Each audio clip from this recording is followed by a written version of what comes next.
घटिया लोग, घटिया मानसिकता। बताया जाए कि जनरेट किया गया वीडियो एआई के थ्रू आजकल बड़ा आसान सा चीज है, कुछ भी हो जाती है तो कह देते हैं कि एआई है। ये वही कुकर्मी है ना, ये वही बदकारी है ना जो औरतों और लड़कियों के चक्कर में अंदर गया था। जो दानिश रिजवान का कहना है कि जो आरजेडी की तरफ से उनका वीडियो वायरल किया गया है वो 2017 का वीडियो है और बोले हैं कि तेजस्वी यादव के 6 बजे के बाद शराब पी लेते हैं, उसके बाद उनके लोग ही ऐसे वीडियो वायरल करते हैं। क्या कहिएगा आपको? घटिया लोग, घटिया मानसिकता और घटिया लोग उनको संरक्षित और संपोषित कर रहे हैं।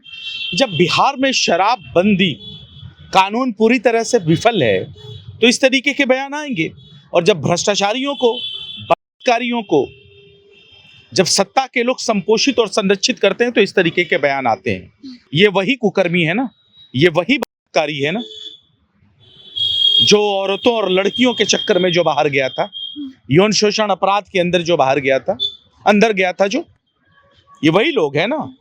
तो देखिए, भारतीय जनता पार्टी ऐसे ही अस्त्र शस्त्र का इस्तेमाल करती है जब वो हमारा सामने से मुकाबला नहीं करती है तो। और आप इस बयान से ही आपने समझ लिया होगा कि ये बयान अपने आप में दर्शाता है कि बलात्कारियों को और भ्रष्टाचारियों को कैसे सरकार के लोग जो बैठे हुए हैं वो उनको बैकअप दे रहे हैं, और ये बैकअप देने की वजह से इस तरीके का बयान दे रहे हैं वो, जो कि बहुत ही निराशापूर्ण है। लेकिन उम्मीद यही की जा सकती है, जब भारतीय जनता पार्टी के लोग जब बलात्कारियों का समर्थन करते हैं तो ऐसे तो बयान आने लाजमी है। संभवतः ये ऐसे बयान आएंगे, क्योंकि ये सत्ता के नशे में इतने चूर हैं कि इनकी जवाबदेही 14 करोड़ बिहारियों के लिए नहीं है। ये विधानसभा में भी गाली देते हैं, विधानसभा के बाहर भी गाली देते हैं, और ऐसे कार्यों का बयान हमेशा आते रहता है। लेकिन जब आरजेडी जब पोस्ट करते हैं तो उसमें लिखा हुआ रहता है दानिश रिजवान के बारे में कि वो प्रवक्ता है, लेकिन बताया जाता है वो नेता है, सलाहकार है। पहले थे प्रवक्ता, और इसके बारे में आप पता करिएगा, सलाहकार भी हैं उनके, कि उनको किस कारणों की वजह से हटा दिया गया, उनको कौन सी पुलिस आई थी और उनको गिरफ्तार करके ले गई थी, उसके बाद उन्होंने प्रवक्ता का काम छोड़ दिया। मैं तो सीधे तौर पे कहूंगा, जब शासन और सत्ता में बैठे हुए लोगों का इकबाल जब खत्म हो जाता है, जब बलात्कारी को लोगों को संपोषित करने की मानसिकता हो जाती है, भ्रष्टाचारियों को जब संपोषित करने की बात आती है, तो ऐसे बयान आते हैं, और ऐसे बयानों का खंडन न करके उसको समर्थन दिया जाता है सरकार के लोगों की तरफ से, जो कि बड़ा वाहियात है। लेकिन बताया जाए कि जनरेट किया गया वीडियो एआई के थ्रू आजकल बड़ा आसान सा चीज है, आप जांच करवा लो, बहुत आसान चीजें हैं, कुछ भी हो जाती है तो कह देते हैं कि एआई है, और सरकार के लोग भी उसका समर्थन करने लगते हैं। आपको मालूम होगा कि विजय सिन्हा के विजय जुलूस के अंदर राइफल की गोलियां चली थी, और सरकार के लोगों ने कहा कि वो तो खिलौना था।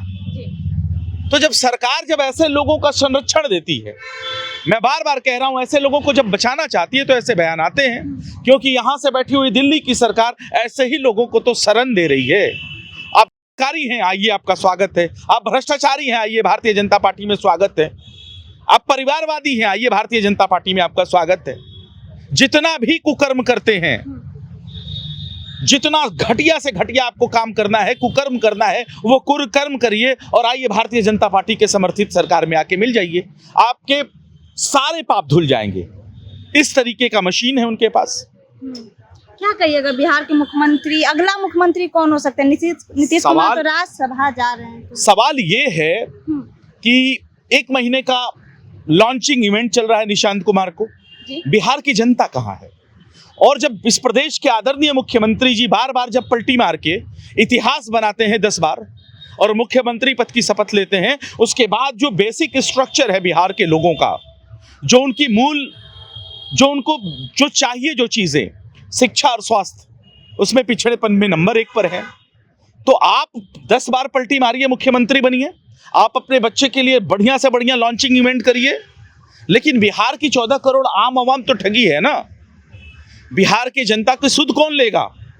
आपने तो 20 सालों से यही किया, कभी इधर पलटी मारते हैं, कभी उधर पलटी मारते हैं।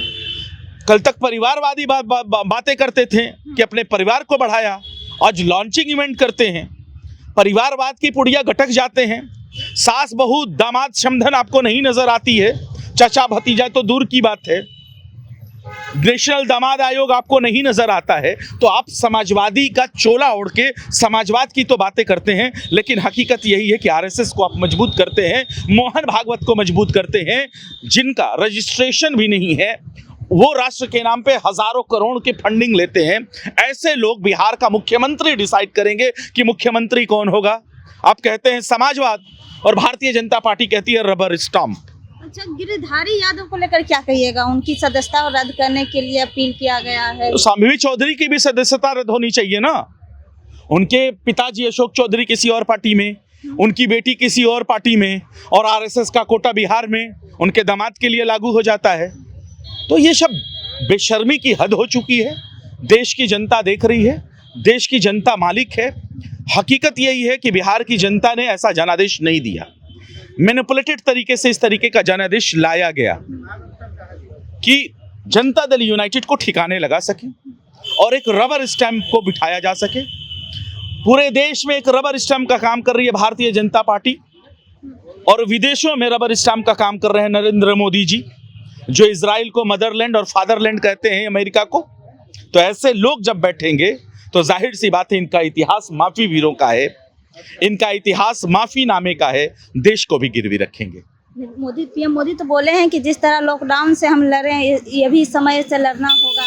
एकजुटता की बात की। उनको मुख्यमंत्री, उनको देश के गद्दी पर बैठने का कोई अधिकार नहीं है।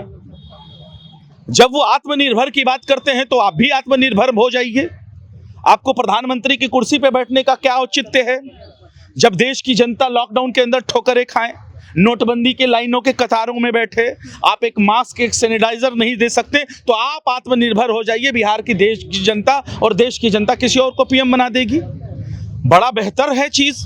आपके निकम्मेपन का ठोकरा, आप कहते हो कि आत्मनिर्भर हो जाओ, तो आपको प्रधानमंत्री किस लिए हैं 140 करोड़ हिंदुस्तानियों के?